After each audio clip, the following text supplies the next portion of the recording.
is going to be a very fun video. What we're going to do is show an alternate way to tie the recovery system all together. However, we're going to assume that there's no swivel.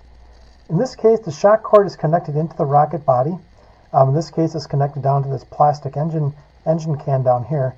But there's no swivel, so the entire shock cord comes out, and you want to hook everything together. Well, that's not going to be so easy because we're not going to find passing this rocket through a bunch of knots to be a very easy thing to do. Well, let's take a look at what this looks like. So this rocket is one of the three Bandits. They're very, very handy for doing experiments. I build a lot of these, and I configure them all differently to experiment. And if we take a look at what's inside of this, we have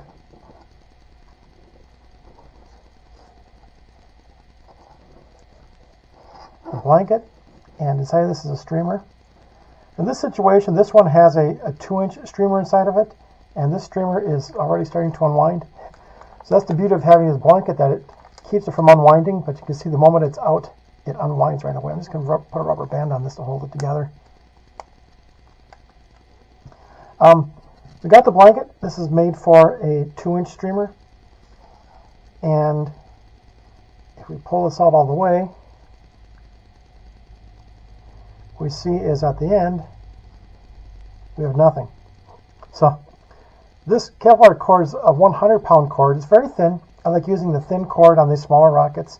It's anchored down here. As you can see, it's connected up here to the blanket, and the streamer's tied in, and the nose cone. But how do you tie this all together, assuming that there's no swivel here? And again, the other videos had a swivel, in which case it was very easy to work with the cord separately. But this one's it's tied together directly. There's no swivel, so we have to work with a different type of knot system. Okay, to do this example, I'm going to just assume that this roll here is a roll. This is the rocket. This is a very big object, and we're going to say, well, this is not going to fit through these holes, so this is the situation we have where we have a shock cord tied to the rocket. I'm going to start by tying a loop in the end. Again, this is a very simple overhand knot where we've got the loop. And the only requirement to do this is that this loop has to be big enough to pass the nose cone through. You see, this is the nose cone, same size as what we were just looking at. So this passes right through. This is the only requirement that we have to be able to tie everything together. Okay, so we're going to start out by taking our blanket. So we've got the blanket with the little eyelet on it, and we want to connect everything together. So we pass our cord through the eyelet, like this, and that usually pulls right through. Now we're going to pass this through the loop in the nose cone. And again, we're going to pull the knot through. We need to do that because we need to now push both the nose cone and the blanket through this loop. So give ourselves a little bit of space. Let's just take the nose cone and the blanket, hold them together, and pass them through the loop, just like that. And now, what we've done is we've transferred the loop to the cord, like this, and I'll just straighten that out so you can see it a little bit easily. There. So what we now have done, we've transferred the loop to looping over the cord, or the cord goes through it, and we now have our blanket and nose cone together, which is what we want to have. So this is a very handy way to attach them. Just to do it all in one step, passing it through here, and then pass both of them through the loop. So let's go ahead and tighten this. To tighten this, we've got to pull this knot back through. It's not particularly easy to do because we've got that little pigtail hanging out. We've got to pass the pigtail through this eyelet again. So now we're, again, passing the knot backwards so that we can pull this tight. Ordinarily, you would probably touch this knot with some CA glue and then cut that little pigtail off to make it easier. Now you can see we have everything hooked together. So it goes right through the nose cone, through the eyelet, and we have this hooked together in a very, very nice and secure way.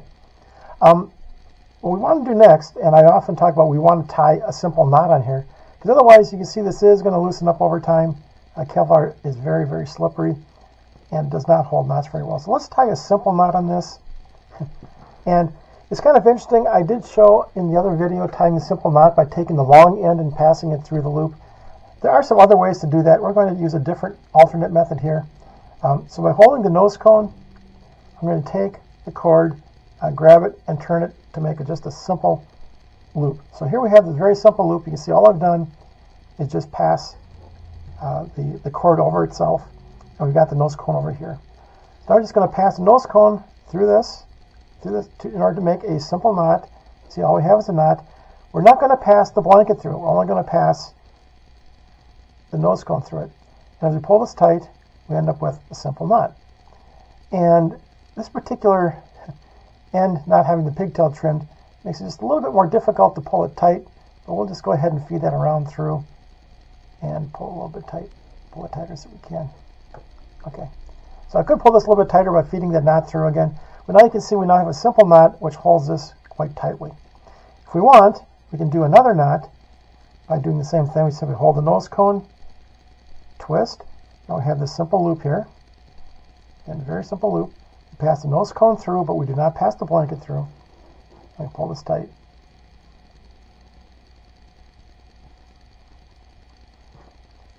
And again, depending on where that knot is, we can go ahead and move it so that it tightens up a little bit more. But you see, it's very, very tight now. So now we're all set. All we have to do is attach our streamer to the hole, and we've done that many times. I can do that right now. Notice this is made with 100 pound, and that's a 300 pound there with the example cord.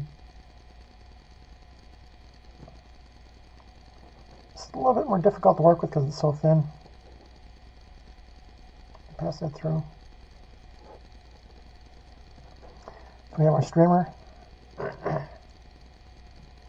And pass that through.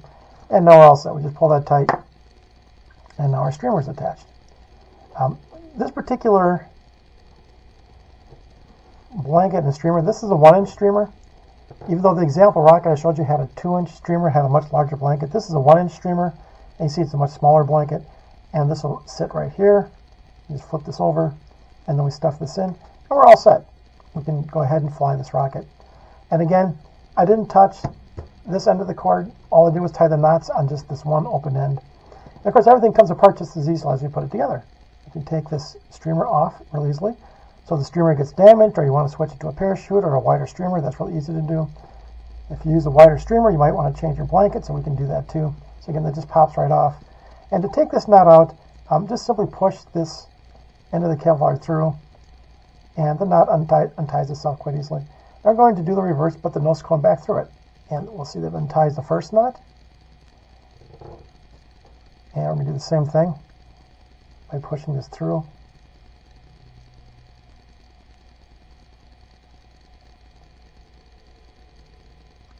And we're going to pass the nose cone through again, and it untied the second knot.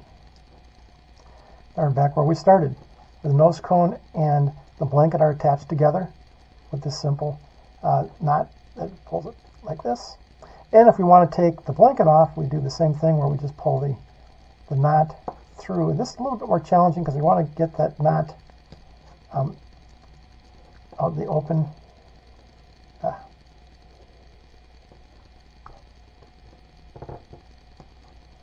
And what we want to do is we want to pass the nose cone and the blanket. Actually, let me start again. I know this is looking kind of complicated because it's I didn't do it the easy way. Okay, so let's go ahead and say, okay, we've got the loop. We're just going to pull this loop up and keep pulling on it. We're going to pull the knot through the blanket. We're going to pull the knot through the nose cone. Just keep pulling this loop up. We get it to this point. We see that this is where the cord is going through the knot. So that's where we want to pass the blanket and the nose cone. So we pass it back through here. And everything just pops apart. So if I go, gee, I want to pass this through here and disconnect the blanket to put a bigger blanket in, I can do that. And again, that little pigtail is just in the way. Okay, so now we've taken it all apart. So you see we put everything together, assuming that this end is tied to the rocket. So if you don't want to use a swivel, you don't have to. I do recommend that you do use a swivel when you start getting to a little bit larger rockets. Matter of fact, I noticed the problem with tangling due to the body spinning on my small high flyer rocket, and I have it right here.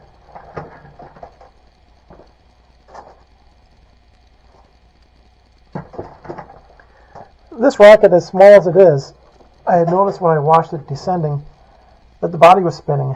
And that's when I started with, oh gee, I got to do something about that. And that's when I started adding the swivels to the end. Now, a lot of these rockets that are really small, like the one I just showed you, the Bandit rocket, it's going to be flying primarily on an A engine. It's not going to be in the air very long, so it's not going to have time to really tangle up. This rocket is very common for me to put this up on a B or C engine, and it flies extremely high. So because of that, it does tend to spin a lot on the way down, and it's got a lot more time to tangle up. So again, you can think about how you want to fly your rockets. If you're going to be flying primarily on A engines, you probably don't need to have the swivel. If you're going to be flying B's and C's, you generally do need the swivel. I also have the High Flyer XL, which is the 2-foot long version of this rocket. And when I saw that coming down, it does have a swivel. The body was spinning like an egg beater. It just was spinning and spinning and spinning. And when it came down, it did not have any tangling because that swivel absorbed all the spinning. So again, swivels are very nice if your rocket's going to be descending a little bit more slowly.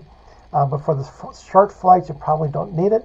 So again, go ahead and build as you wish. But this is a very, very handy technique to show you how to hook everything together by just simply having this end secured to the rocket and using this end to tie it all together. And by the way, this also brings up another thought, is that even though the other solution that I used had the swivel on the body, that's great if you want to switch your cord out. So if your cord gets damaged, if you want to use a longer or shorter cord, it's great for that. If you want, you can keep the swivel and you can permanently attach this to the swivel with some glue. Again, it all depends on how you want to fly your rockets. If you want to keep your cord permanently attached to the swivel, that's great. You might be able to remove it with a knife and just cut it off, put a different cord on. On the other hand, I opted for tying it on with a knot, which allows me to untie it very, very easily. So again, this is all about rocket science and also about rocket engineering. We're trying to come up with better ways to build our rockets and how to improve them and make them a little bit more flexible and versatile. So this overall recovery system that I've been working with, it took me several months to refine, but this is really a nice ideal solution for doing your low power model rockets and your mid power stuff. And you should have a lot of fun building this. Okay, so have fun. That's it.